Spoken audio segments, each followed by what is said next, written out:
From a very early age, Ivan IV, later known as Ivan the Terrible, had come to know a disturbing level of cruelty. His father, Grand Prince of Moscow and all of Russia, died when he was 3, ensuring that his son was made prince before his death. His mother, Elena, a Serbian princess and possibly the descendant of a Mongol ruler, was left as regent for a short time but died just over 3 years later from mysterious causes. Rumors are that she was poisoned in an attempted power grab. Ivan, only 8 years old, was left to the care of feuding boyar families. And as you can imagine, he was surrounded by constant intrigue. The threats to life and humiliation from other nobility vying for the throne would shape his experience as a young man. In his personal memoirs, he wrote that after his mother died, he and his brother were treated like scum. They were poorly clothed and sometimes went without food. This might have been a prelude to his anger and drive to capture and kill. It also might help make sense of why he had a thing for catching small animals. Later in life, he would become an avid hunter. All the while, rumors spread about how he also liked to torture his prey. If true, these early acts of cruelty foreshadowed the reign of terror that would come to define his rule. With his upbringing, the necessity for violence and need to survive, he had become accustomed to living with this sort of ruthless motivation. As he grew, his capacity for cruelty only intensified, transforming from the unpredictable sadism of a child into the calculated brutality of a tyrant. His actions became more deliberate, more strategic. Because military training and education was required of monarchs, he was trained to fight as a soldier and a rider, learning to use classic melee weapons like swords, spears, bows, and knives. The young Tsar had a knack for violence and seemed to revel in the power he held. He was also known as one of the most educated monarchs, and maybe one of the most educated young men at the time. But he was surrounded by boyars who were constantly in a struggle for power, in an environment where humanity and dignity had no place. The situation around him was one of constant tension and danger. He witnessed firsthand the murder of several people around him, even saw people skinned alive in the brutal power struggles that consumed those in his circle. These experiences left an indelible mark, shaping his worldview and fueling his growing paranoia. Surrounded by plotting nobles, he knew early on that trust was a weakness. The constant scheming and betrayal around him taught him to be wary and distrustful. These formative years instilled in him a deep mistrust of others and a chilling disregard for human life. The lessons he learned were harsh and unforgiving. He emerged hardened and suspicious, a ruler destined to inflict pain upon any of those responsible for the suffering he had endured. The boy who had once been a victim of his circumstances would grow into a man who would go on to rule what is now known as Russia for over 40 years. The boyars, Russia's ancient noble families, represented a challenge to Ivan's authority. These powerful aristocrats had long held sway over the Russian court, their influence deeply entrenched in the fabric of the nation. The new Tsar saw them as a threat, their power base a potential obstacle to his ambitions. Their influence permeated the court, their whispers challenging his every decision. Their constant scheming and plotting created an atmosphere of distrust and paranoia. Ivan seethed with resentment, remembering the years he and his family were mistreated. The young Tsar's anger grew with each slight, real or imagined, fueling his desire for retribution.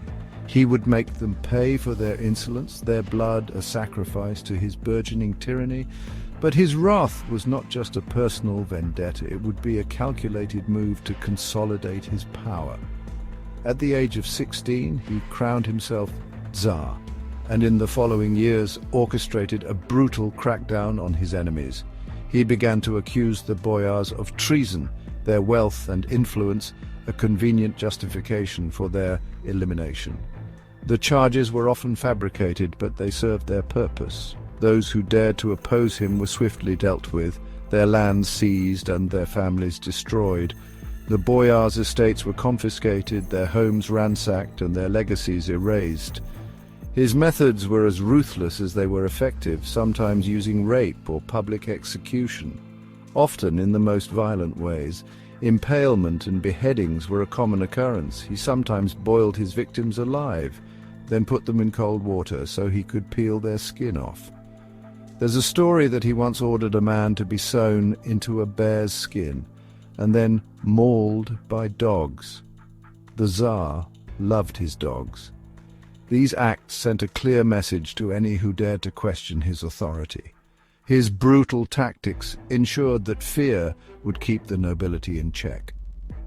The boyars, used to a life of privilege and power, were ill-prepared for the young Tsar's ruthlessness. They had underestimated the depths of his cruelty, mistaking his youth for weakness. His actions shattered any illusions they had about their invulnerability. Their palaces were ransacked, their wealth confiscated to fill the royal coffers. Their wives were raped, causing multiple unwanted pregnancies, effectively ruining their bloodlines, which was the ultimate goal. Many met gruesome ends, and their deaths were not swift or merciful. For example, the head of the Boyar Duma, an influential man, was forced to put on the Tsar's clothes and sit in his throne while he mocked the old man, eventually cutting his heart out with a knife and feeding him to the dogs. The terror didn't end there. He proceeded to go after the boyar's family and the peasants who resided on their estates or lived in the boyar's villages. All the animals, horses and cattle were gathered together and hacked to pieces. He torched entire estates and supplies of wheat. He ordered the rape of the wives and children of the nobles he killed. The wives of the peasants were stripped naked and chased into the woods where his soldiers secretly waited, ready to torture, kill, and do whatever they wished to these poor women. Ivan's teenage years were a blood-soaked apprenticeship for the reign of terror that followed. Each act of violence only hardened his resolve and sharpened his cruelty. The boyars, once a formidable force in Russian politics, were broken and scattered, their power crushed beneath the heel of the young Tsar. Their downfall marked a significant shift in the power dynamics of the Russian state. In 1565, the 35-year-old Tsar unleashed a new instrument of terror upon Russia, the Oprichnina. This marked the beginning of one of the darkest periods in Russian history. This separate state within a state was to be the Tsar's personal domain, ruled by his hand-picked enforcers. These men were essentially the first secret police, and they were given unprecedented power and authority, answerable only to the Tsar himself. Clad in black and mounted on black horses, they became the visible embodiment of the Tsar's fury, their very presence striking terror into the hearts of the populace. Their ominous appearance was a constant reminder of the Tsar's absolute power and the consequences of defiance. They were his loyal hounds, unleashed to hunt down his enemies, real or imagined. Their brutality knew no bounds, and their methods were as ruthless as they were effective. The oprichniki were drawn from the dregs of society, their loyalty bought with promises of plunder and impunity. These men, often criminals and outcasts, found a new purpose in serving the Tsar's dark ambitions. They were thugs and criminals, granted license to kill, torture, rape, and steal with the Tsar's blessing. Their actions were unchecked, and their cruelty was legendary.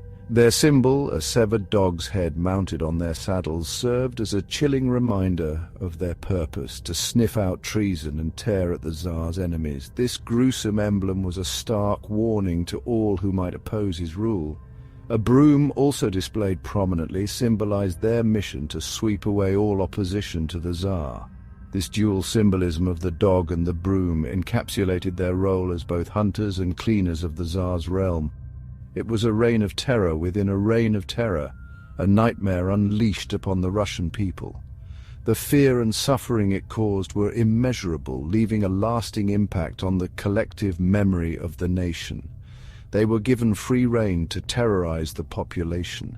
Their unchecked power led to widespread chaos and destruction. They roamed the countryside, a black tide of violence and destruction. No village or town was safe. Villages were burned, their inhabitants slaughtered or driven from their homes. The devastation they left in their wake was unparalleled. Their reach extended to all levels of society. Accusations of treason were enough to warrant arrest, torture, and often death.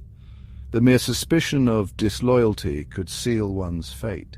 They were judge, jury, and executioner, their victims denied even the semblance of a trial. Justice was swift and brutal, with no room for mercy. The Oprichnina was more than just a tool of repression, it was a manifestation of the Tsar's twisted psyche. His paranoia and fear of betrayal drove him to create this monstrous institution. It reflected his deep paranoia, his belief that everyone was plotting against him. This fear fueled his cruelty and the relentless pursuit of perceived enemies. The Oprichniki were the embodiment of his rage and fear, unleashed upon a nation cowering in terror.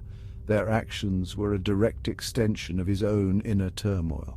Their reign of terror lasted for 7 long years, leaving a lasting scar on the political landscape and the Russian psyche. The aftermath of their actions was felt for generations. It was a time of unimaginable cruelty. A dark chapter in Russian history forever associated with the name Ivan the Terrible. The legacy of the Oprichnina remains a haunting reminder of the depths of human cruelty and the dangers of absolute power.